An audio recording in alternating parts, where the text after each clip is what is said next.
October 28, 1952, 11:47 p.m. Lenox Avenue and 124th Street, Harlem, New York. The first bullet felt like a betrayal, not of the body, but of the universe's established order. Ellsworth, Bumpy Johnson, the undisputed patriarch of Harlem's intricate ecosystem of sin and survival, did not get shot. Not like this. Not ambushed outside his own territory, stepping from the velvet-lined interior of Wells' restaurant into the crisp autumn air. The air was supposed to be his. The night was his. The very cobblestones under his polished wingtips paid him tribute. A shatter of glass from the restaurant's front window was the second sound, a fraction of a second after the wet, percussive thud that slammed into his left shoulder, spinning him around. The world became a chaotic symphony of noise and impact. The staccato bark of at least 3 different Thompson submachine guns tore the night to shreds. He saw Junie Bird, his driver and shadow, dive behind the long, black Cadillac, his own .38 already in his hand. But Bumpy was the target, the focus, the eye of a storm of lead. A second impact, a white-hot poker, drove through his thigh, buckling his knee. He went down, not with a cry, but a grunt of pure, surprised indignation. He landed hard on the unforgiving sidewalk, the tailored gray wool of his suit jacket scraping against the concrete. 2 more slugs punched into his back, feeling like sledgehammer blows that stole the air from his lungs. He tried to draw his own weapon, a customized Colt Cobra from a shoulder holster, but his arm wouldn't obey. It was a dead thing, tethered to a shoulder that was now a screaming nexus of shredded muscle and shattered bone. He rolled, instinct taking over where conscious thought failed. He pressed his body against the cold brick wall of the restaurant, the rough texture a strange comfort in the cacophony. He could smell it all, the acrid cordite hanging in the air like a foul mist, the coppery tang of his own blood, the faint, sweet scent of perfume from a woman who'd been walking past and was now screaming somewhere in the darkness. More bullets stitched the brick above his head, showering him with dust and chips of stone. He felt them tear through him. One in the gut that felt like fire and ice all at once. Another that grazed his temple, the shock of it snapping his head back against the wall with a sickening crack. 2 more ripped through his side. It wasn't a gunfight, it was an execution, an eradication. They weren't trying to warn him or wound him. They were trying to turn him into a memory. From the corner of his eye, he saw the long, dark sedan they were firing from, a Packard Clipper, its engine rumbling like a predator's growl. Muzzle flashes illuminated the faces inside for a split second, pale, grim, not from around here. Genovese soldiers. It had to be. An answer to his refusal to let their poison, their pure, uncut heroin, flood his streets and turn his people into ghosts. He'd drawn a line. This was their reply, written in hot lead. The firing stopped as suddenly as it began. The Packard's tires squealed as it sped off, disappearing into the Harlem night. The silence that followed was somehow louder than the gunfire. It was filled with the screams, the tinkling of broken glass, and the ragged, wet sound of his own breathing. Junie was at his side instantly. "Bumpy, boss, talk to me." Bumpy tried to answer, but a torrent of blood filled his mouth. He coughed, spitting a crimson spray onto the grimy sidewalk. The world was beginning to tilt, the edges blurring into a dark vignette. He could feel the life pouring out of him from a dozen different places, a tide going out that would not return. He looked down at his suit. It was soaked, turning a dark, glistening black in the dim streetlight. He had worn that suit to meet with the pastor of Abyssinian Baptist that afternoon. He had promised the man a new organ for the children's choir. Now it was his shroud. "Get the doc," Bumpy rasped, the words bubbling from his chest. "Not the hospital. No cops. Get doc. I'm on it, Bumpy, I'm on it. Just stay with me. Stay with me." Junie's voice was tight with a panic Bumpy had never heard in the man's life. It scared him more than the bullets. He lay there, feeling the cold of the pavement seep into him, a deep, final chill that had nothing to do with the October night. He counted the impacts he could remember. The shoulder, the thigh, 2 in the back, the gut, the temple, the side. That was 7. But he felt more. He felt holes he couldn't place, a body that was no longer his own, but a ruined vessel, a sieve. He thought of his wife, Mamie, her face, her scent. He thought of his daughter, Elise, and the promise he'd made to see her school play next week. He was failing. For all his power, for all his control, he was dying on a dirty sidewalk on Lenox Avenue, bleeding out like any common stick-up man. The king was dead, and the kingdom would burn. Witness testimony, Junius, Junie Bird. Recorded November 14, 1968. Federal Correctional Institution, Texarkana. Let me tell you something the papers never got right. They said it was a gang war hit. They said it was chaos. It wasn't chaos. It was an assassination attempt by the Italian mob, plain and simple. They wanted Harlem's veins for their dope, and Bumpy was the tourniquet. So they tried to cut him off. When I got to him, Lord, I ain't never seen so much blood. It was like he was made of it, and it all decided to leave him at once. He was perforated. That's the word the doc used later. Perforated. Like a sheet of paper you're meant to tear out. But Bumpy, he wasn't meant to be torn out. He was the whole damn book. He told me, get doc, not a hospital. A hospital meant cops, questions, and worst of all, reporters. If the word got out that Bumpy Johnson was laid up, half dead in Harlem Hospital, every punk with a pistol and a grudge would be crawling out of the woodwork to carve off a piece of his territory. The Italians would march right up 7th Avenue and set up shop. It would have been the end of everything he built. The end of Harlem as we knew it. He knew it, even then, lying in a puddle of his own life. He wasn't just trying to save himself. He was trying to save us all.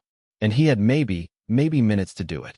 October 28, 1952, 11:58 p.m. Backroom of the Paradise Lounge, Harlem. The Paradise Lounge wasn't paradise. It was a dark, smoke-filled gin joint that Bumpy owned, a place where deals were made and secrets were kept. Tonight, its backroom became a makeshift operating theater. They had laid him out on a long, sturdy table normally used for counting cash and cutting cards. The green felt was already turning black with his blood. Doc Covington arrived. He wasn't a real doctor, not anymore. He'd lost his license 2 decades ago over a fondness for morphine and a politician's wife.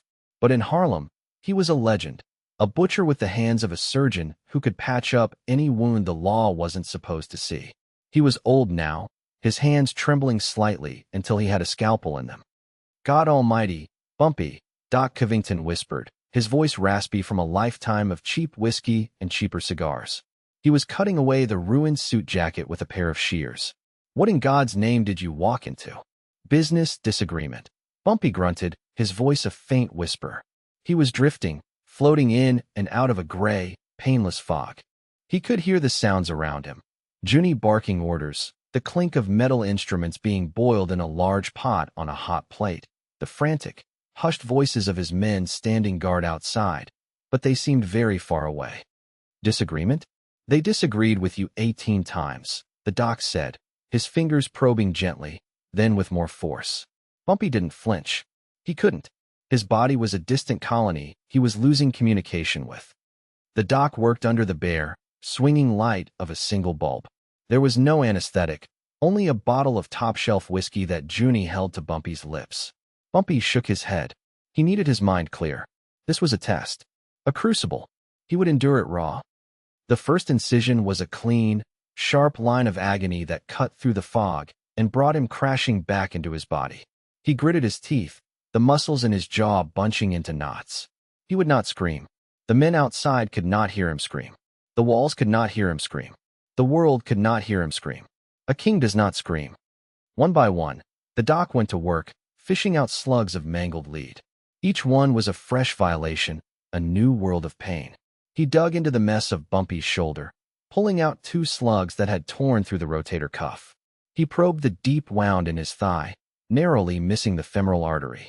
He found 4 bullets lodged in his back and sides, buried in muscle and fat. He stitched and he clamped, his movements becoming surer, the tremor gone, replaced by the deep, instinctual knowledge of the human body's capacity for ruin. Bumpy's mind, unable to escape the pain, turned inward.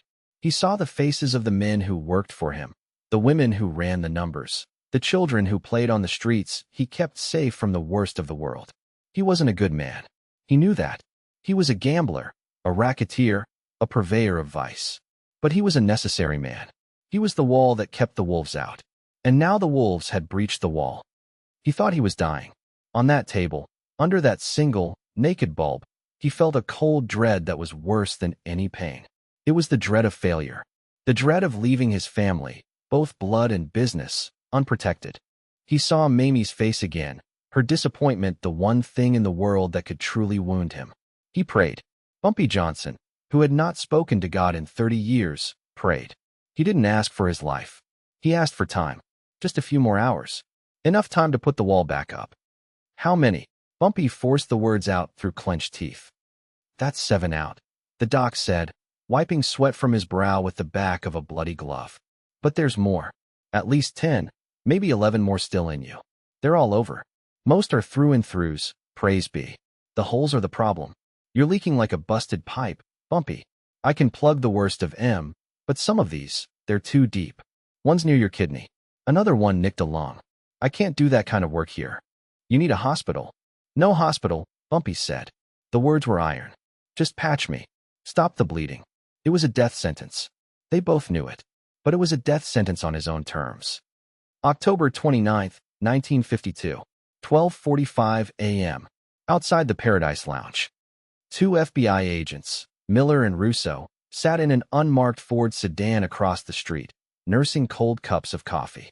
They had been on the Johnson surveillance detail for 6 months, documenting his every move, building a tax evasion case they hoped would finally stick. They had heard the gunfire. They had seen the Packard speed away. They had watched Bumpy's men carry his limp, bleeding body into the lounge. Well, that's that, Russo said, taking a long drag from his cigarette. The Harlem boogeyman is dead. The Italians finally grew a pair. Don't count him out yet, Miller said, his eyes fixed on the door of the club. He was younger, newer to the organized crime beat. He'd read the files on Bumpy Johnson.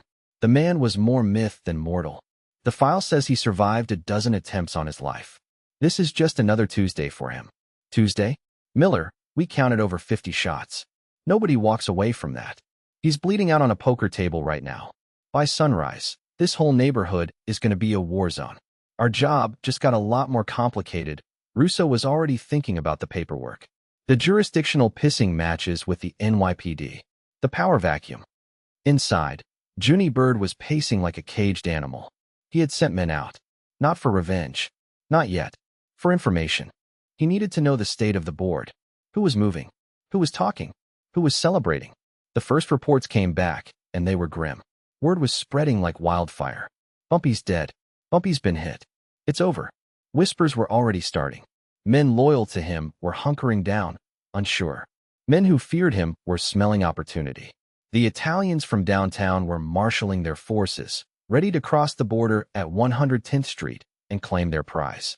The entire structure of Harlem was trembling, threatening to collapse.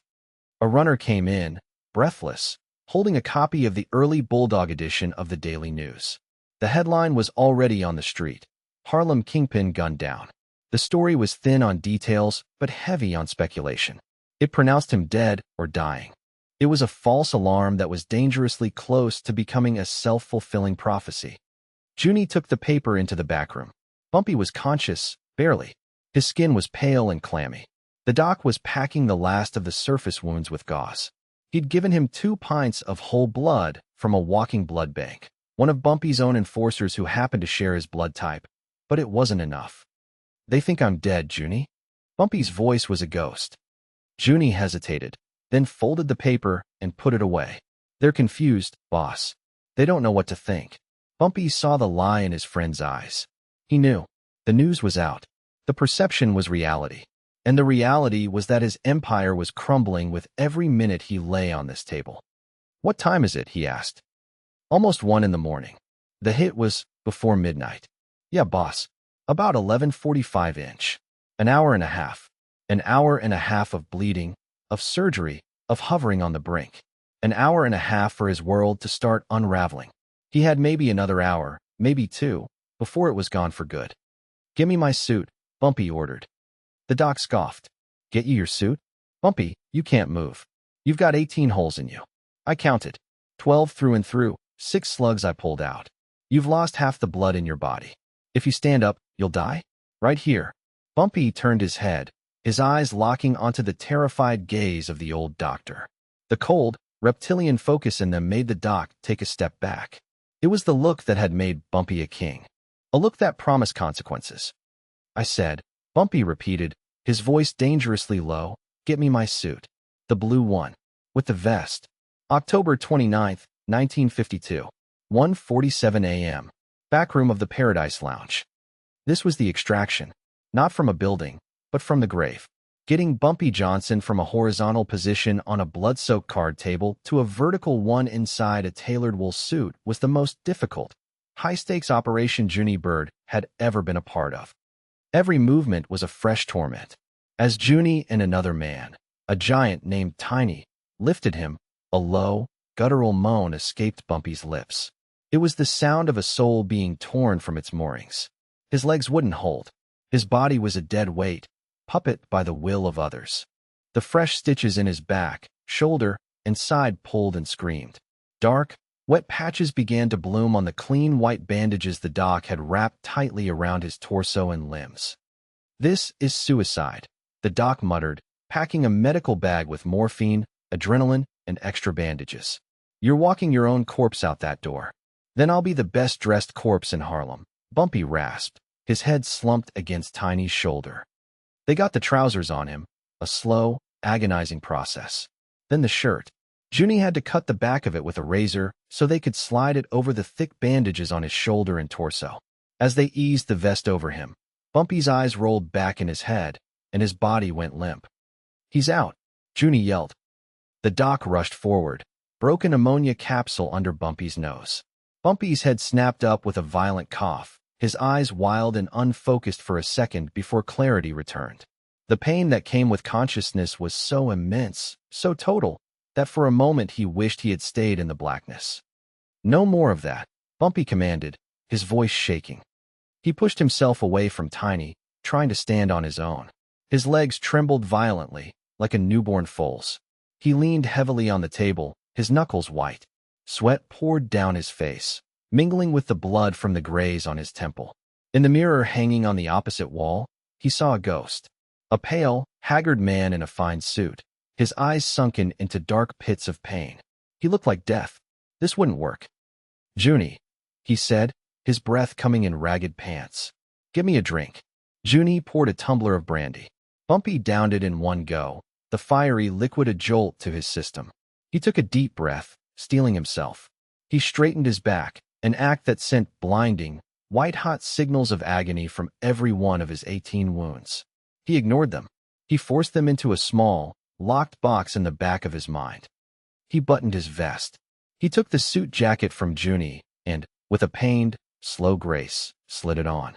It covered the cut-up shirt, the thickening bandages. He ran a hand through his hair. He adjusted his tie. He looked in the mirror again. The ghost was still there, but now it was wearing the mask of Bumpy Johnson. The illusion was fragile, but it might be enough. "All right," he said, his voice stronger, harder. "Let's go for a walk." He took one step, then another. Each footfall was a fresh wave of nausea and agony. He could feel the warm, wet sensation of bleeding starting again under his clothes. He was literally coming apart at the seams. Junie was at his elbow, ready to catch him, but Bumpy waved him off. He had to do this alone. The walk from the back room to the front door of the lounge was the longest 50 feet of his life. He focused on the door, on the street outside, on the mission. He was no longer a man, but an idea. The idea of Bumpy Johnson. And ideas don't bleed. October 29th, 1952. 2:03 a.m. Lenox Avenue. Agents Miller and Russo were about to call it a night. The street was quiet. The coroner's wagon hadn't shown up, which was odd, but they figured Bumpy's people had moved the body to a private undertaker to avoid the publicity. Russo was writing his final entry in the surveillance log. 11:47 p.m., subject Johnson, Ellsworth, ambushed by unknown assailants. Sustained multiple GSWs, subject presumed deceased. Awaiting confirmation. End of report. Then the door to the Paradise Lounge opened. A figure emerged, silhouetted by the dim light from within. It was Bumpy Johnson. He was dressed impeccably in a dark blue suit. He stood on the top step for a moment, his posture ramrod straight, and calmly lit a cigarette. Inside the FBI sedan, Russo dropped his pen. "No. Fucking. What?" Miller grabbed the binoculars from the dashboard, his hands shaking slightly. He focused them on Bumpy. Through the lenses, he could see the unnatural pallor of the man's skin, the tightness around his mouth. But he was standing. He was smoking. He looked bored, as if he were waiting for his car after a late dinner. Bumpy took a long, slow drag from the cigarette, the cherry glowing brightly in the dark. He scanned the street, his gaze sweeping over the rooftops, the dark alleys, and lingering for a fraction of a second on their sedan. Miller felt a chill go down his spine. It was like the man could see him, right through the glass and the darkness. See right into him. Junie Bird pulled the Cadillac around. He got out and opened the rear door for Bumpy, his face a mask of professional calm. Bumpy nodded, flicked his cigarette into the gutter, and walked to the car.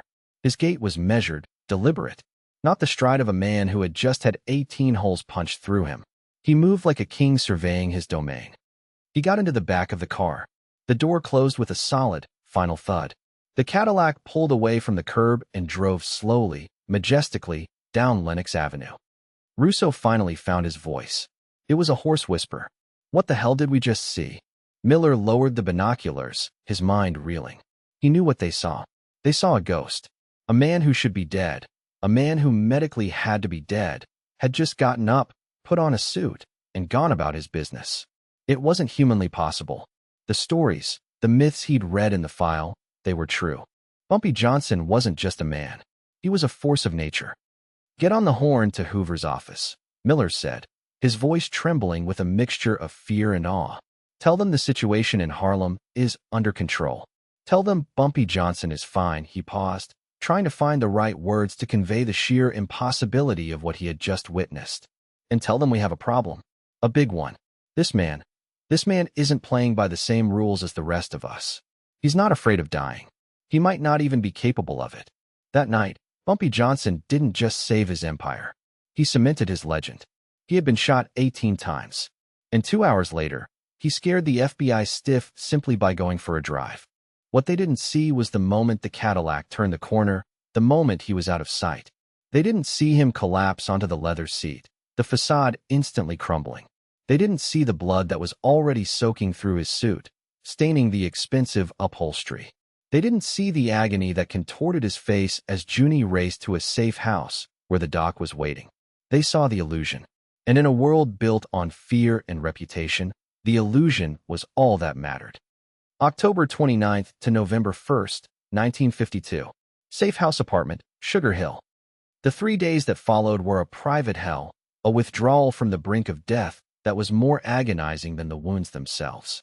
Bumpy lay in a bed in a high-floor apartment overlooking the city, drifting in and out of a feverish delirium. The doc stayed with him, administering morphine for the pain, penicillin to fight the inevitable infection. Junie and Mamie were his constant guardians. His body, having been pushed so far beyond its limits, began to exact its revenge. The pain was a living thing, a constant, gnawing presence that sleep offered no escape from. He would sweat through the sheets, shaking with violent chills one moment, burning with fever the next. In his delirium, he saw the faces of the men he had killed, the lives he had ruined. He saw the Packard Clipper, its guns blazing, over and over again. He relived the impacts, the feeling of his life pouring away on the cold sidewalk. Mamie was his anchor. She sat by his bed for hours on end, bathing his forehead with a cool cloth, whispering to him, reading him poetry from a Langston Hughes book. She did not ask about the business, about revenge. She tended to the man, not the king. In her presence, he allowed himself the vulnerability he could show no one else. He let her see the fear in his eyes, the tremors in his hands. They tried to take you from me, Ellsworth, she whispered one night, her voice thick with unshed tears, as she changed a bloody dressing on his side. They failed, he rasped, his throat raw. For now, she said, her voice sharp. How many more times can you do this? How many more times can you cheat the devil before he comes to collect? He had no answer for her. During his brief moments of lucidity, he ran his empire from that bed. Junie would bring him reports. The Italians, spooked by his miraculous reappearance, had pulled back. They were confused, paranoid. They thought he had a double, or that the hit was a setup.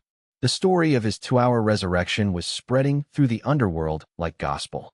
His own people were galvanized, their loyalty absolute. The power vacuum had been sealed shut before it ever truly opened. He gave his orders in a quiet, strained voice. He wanted the names of the shooters, not the bosses who sent them, but the men who pulled the triggers. He wanted them found. He wanted it handled quietly, professionally. No grand gestures, just a neat, tidy balancing of the books. It was business. They had tried to erase him. He would erase them. By the third day, the fever broke. He was weak, emaciated, but his mind was clear. The pain was still there, a deep, abiding ache in every fiber of his being, but it was manageable. He had survived. He had held the line. He sat up in bed, Mamie helping him, and looked out the window at the sprawling city. He had bought himself more time. But Mamie's question echoed in his head. How much more? Witness testimony, Junius, Junie Bird. Recorded November 14, 1968. Those next few days, that was the real war. Not the gunfight on the street. It was the war inside him. Fighting the pain, the infection. I've seen tough men, seen them take a bullet and keep fighting. But this was different. This was 18 bullets. And he wasn't just fighting to live. He was fighting to rule. He'd be burning up with a 104-degree fever, and he'd be telling me which numbers runners to lean on, which cops needed their envelopes fattened. It was biblical, you know? Like he was wrestling an angel and running the city at the same time. And Mamie, she was the general in that war. The doc saved his body, but she saved his soul. She kept him human, reminded him there was more to life than the streets. Without her, I think the pain would have eaten him alive. He would have come back, sure, but he would have come back as something else, something harder, colder. She kept the man and the king alive. June 4, 1953. United States Courthouse, Foley Square. The FBI, terrified and embarrassed by Bumpy's seeming immortality, had redoubled their efforts. If they couldn't get him off the streets with a bullet, they would do it with a law book. They poured every resource they had into the tax evasion and conspiracy case they had been building. They squeezed informants. They audited every business he was even remotely connected to. They were relentless. They needed to put the boogeyman in a cage. Bumpy knew it was coming. His display on Lenox Avenue had been a necessary act of defiance, but it had also painted a giant target on his back. He had shown the federal government that he operated by a different set of rules, and the system could not abide that. The trial was a formality. The jury was intimidated, the judge was ambitious, and the prosecution's evidence, though circumstantial, was overwhelming. They couldn't prove the murders or the racketeering, but they could prove he'd spent $1 million while claiming an income of $10,000. In the end, it was always the accountants who brought down the kings. He was sentenced to 15 years in a federal penitentiary. The judge, wanting to make a statement, recommended he serve his time at the United States Penitentiary, Alcatraz, the Rock, the end of the line. He stood in the courtroom, dressed in a perfectly tailored suit, and showed no emotion as the sentence was read. He nodded once, a gesture of acceptance. He had traded his freedom for the stability of his kingdom. He had known this was a possible outcome. He looked back at Mamie, sitting in the front row. Her face was a stoic, beautiful mask, but he could see the heartbreak in her eyes. He gave her a small, almost imperceptible nod. I'll be back. The separation was immediate and brutal. He was taken from the courtroom and put on a train, shackled, heading west toward the cold, foggy shores of San Francisco Bay. For the next decade, his world would shrink to the size of a 5-by-9-foot cell. His connection to the world he had fought so hard to protect would be reduced to censored letters and the occasional, faded photograph. The letters were his lifeline. Mamie wrote every week, telling him of Elise's progress in school, of the changing seasons in Harlem, of the small, everyday details of a life he was no longer a part of.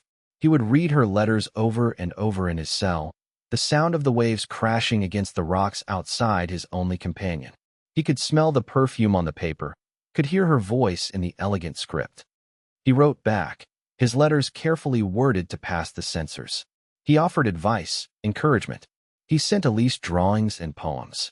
He tried to be a husband and a father from 1,000 miles away, from a concrete island designed to strip men of their identity.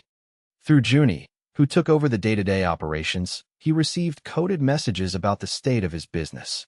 Things were changing. New players were moving in.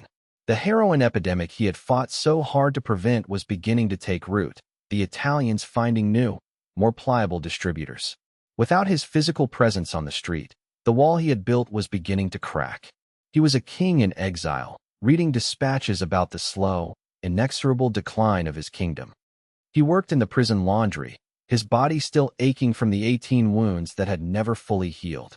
The cold, damp air of the bay settled into his bones.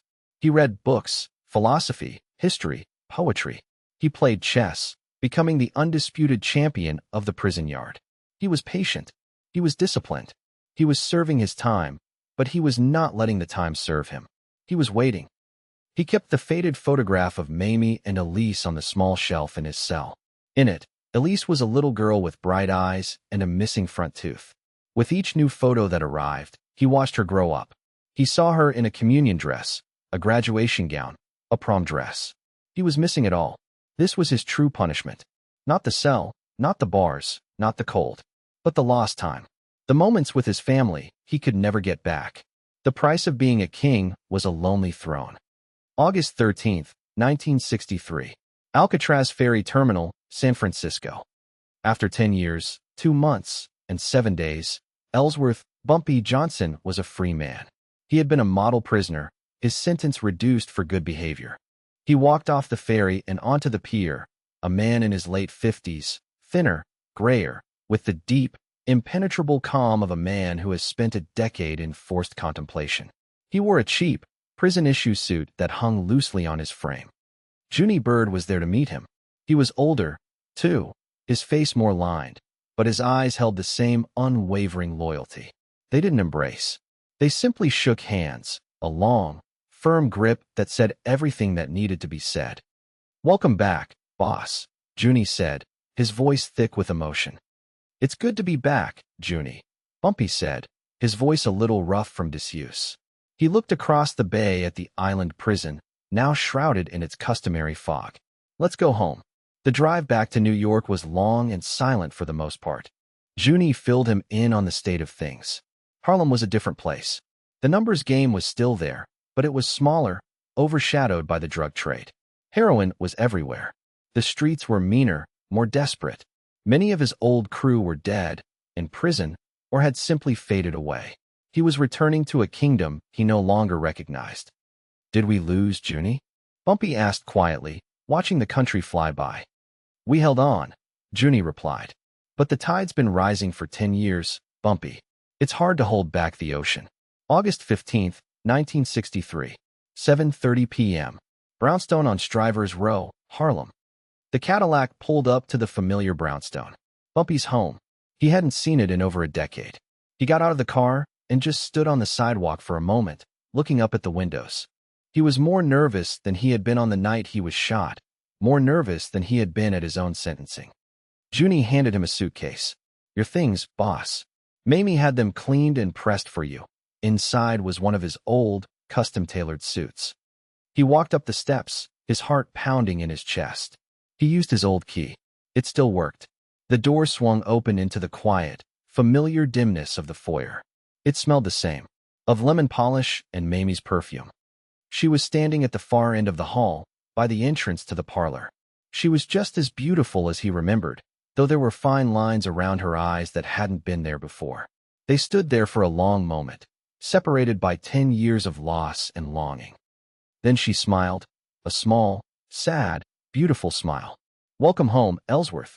He walked to her, and they held each other, a quiet, desperate embrace that conveyed a decade of unspoken words. He buried his face in her hair, breathing in the scent of her, the scent of home. "Is she here?" he asked, his voice muffled. Mamie nodded, pulling back, her hands still on his arms. "She's in the parlor." "She's a woman now, Bumpy. Be gentle." He walked into the parlor. A young woman was standing by the window, looking out at the street. She was tall, elegant, with her mother's grace and his own stubborn chin. She turned as he entered. It was Elise. The little girl from the photographs was gone, replaced by this poised, intelligent-looking stranger. For a second, his heart broke all over again for the time he had lost. She looked at him, her eyes searching his face. He saw a flicker of uncertainty, of a decade of questions. He had been a ghost to her, a name in a letter, a story she was told. He was the reason for the whispers, for the sideways glances from her schoolmates. He was her father, the king, the convict. He didn't know what to say. "Hello, Elise." She took a step toward him, then another. She stopped right in front of him, so close he could see the flecks of gold in her brown eyes. She looked at the man who had sacrificed his life with her to save a world she never really understood. She saw the lines of pain and loneliness etched on his face. She saw the father she had missed so desperately. A single tear traced a path down her cheek. She reached out, not for a hug, but to gently touch the side of his face. "Pop," she said, her voice soft and full of a decade of stored-away love. "You're home." And in that one word, his legacy was secured. Not in the streets, not in the newspaper headlines, not in the fearful whispers of FBI agents. But here, in this room, he had held the line. He had paid the price. He had lost a decade of his life, but he had not lost his family. The king had returned, not to a kingdom of crime and power, but to a small, quiet brownstone, and a daughter who still called him Pop. It was more than enough. It was everything.